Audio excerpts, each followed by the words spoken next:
Hi there, my name is Chris, and today we're going to talk about some general computer components.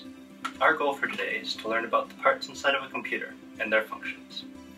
We're going to talk about some components that are standard in any computer, regardless of brand or manufacturer. So let's jump right in and start talking about the computer's hard drive.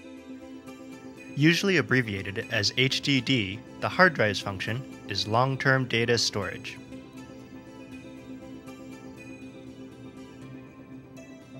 Here is a hard drive located in a PC, and here is one located in this Mac.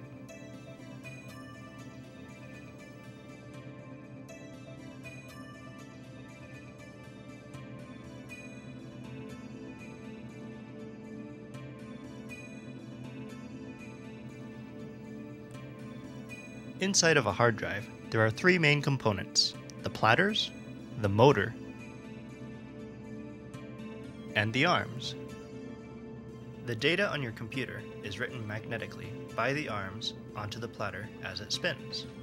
This is why it is important to keep magnets away from your computer.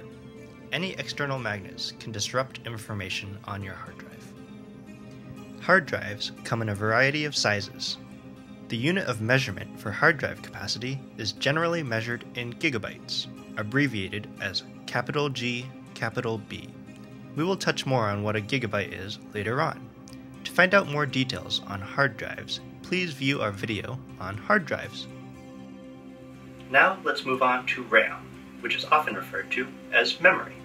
RAM stands for Random Access Memory.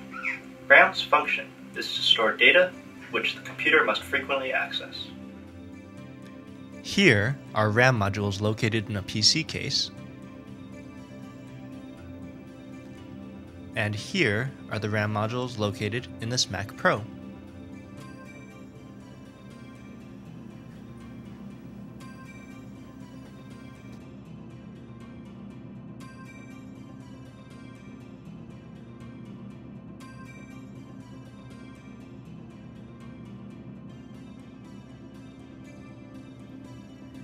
Think of RAM as your short-term memory and hard drives as your long-term memory. RAM can be accessed much faster than your hard drive.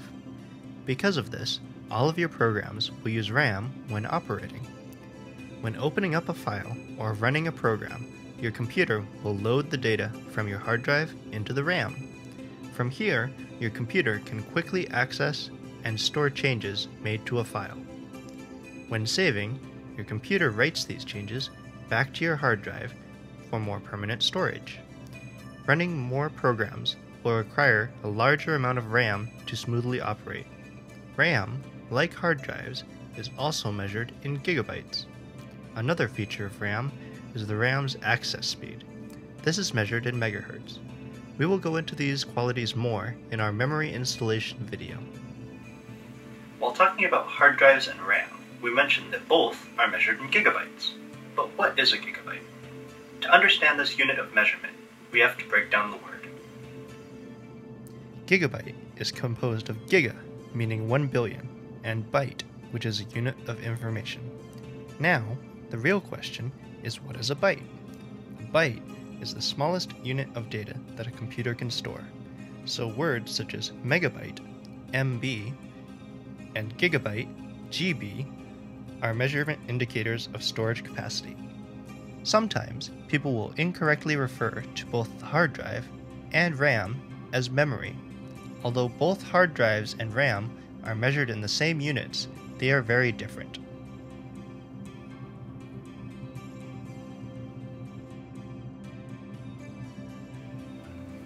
Be sure to note the difference between RAM capacity and hard drive space on any computer specs you are looking at. Now, let's move on to processors. The processor, also known as the Central Processing Unit, or CPU, is the core of your computer. The job of the processor is to receive, interpret, and relay commands to other components of your computer. Everything that goes on in your computer, at some point, goes through your CPU. The more powerful the CPU, the more quickly it can execute commands it is given. Processors put out a lot of heat that needs to be dissipated. This is the job of the heatsink.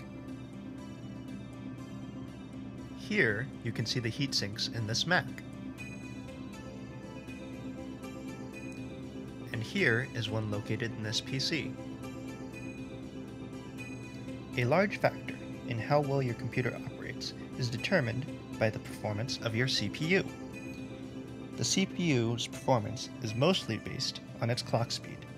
Clock speed is measured in hertz.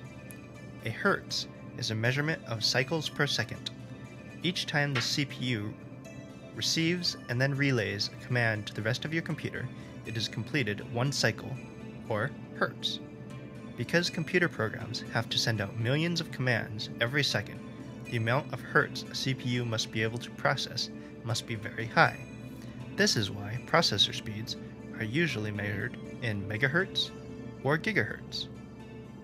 Just like in megabytes and gigabytes, a megahertz is 1 million hertz, and a gigahertz is 1 billion hertz. Occasionally, you will see a computer advertised that has a factory overclocked processor. Simply, this means that the manufacturer has adjusted the clock speed higher than the processor was originally rated. This results in the CPU processing more commands per second. Now, let's move on to your computer's graphics card. Every computer has a graphics card, which handles all of your computer's visual outputs.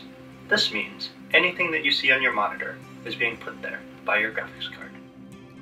There are two main categories for graphics cards: integrated graphics cards and dedicated graphics cards.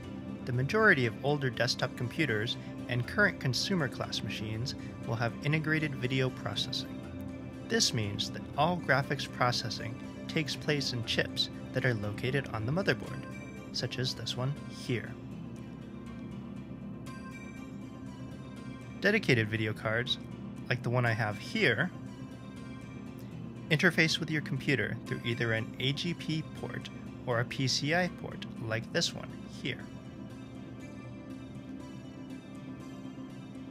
Or like this one here in this Mac Pro. Another difference between integrated and dedicated graphics cards is that integrated graphics cards are more general purpose, whereas a dedicated graphics card can be selected based on a user's needs and price point. For example, an integrated graphics processor will be more than adequate for viewing web videos or managing digital photos, while on the other hand, someone who wants to play the latest computer video games or work with high-definition video will want to look into some larger capacity, dedicated graphics cards. If you are interested in learning more about a computer's graphics card, including how to upgrade your computer's current graphics card, please watch the video on graphics cards. The optical drive refers to any CD, DVD, or most recently, Blu-ray drive inside of your computer. Optical drives use a laser to burn and read information on disks. There are several different types of drives with several different abilities. You will usually see a long list of letters and numbers that can be confusing. These letters and numbers tell a person what the capabilities of the drive are. The first set of letters are either going to be CD, DVD, DVD-DL, or more recently, BD. This denotes the type of media the drive can use. The next set of letters will be how it can manipulate the disk. ROM means it can only read the type of media. R means that it can write to the type of media. RW means that you can write to it, erase the disk, and write to it again. The numbers after those letters let you know how quickly you can manipulate the data on that disk. Once again, my name is Chris. After our time together today, I hope you have a better understanding of how a computer works. Thanks for watching.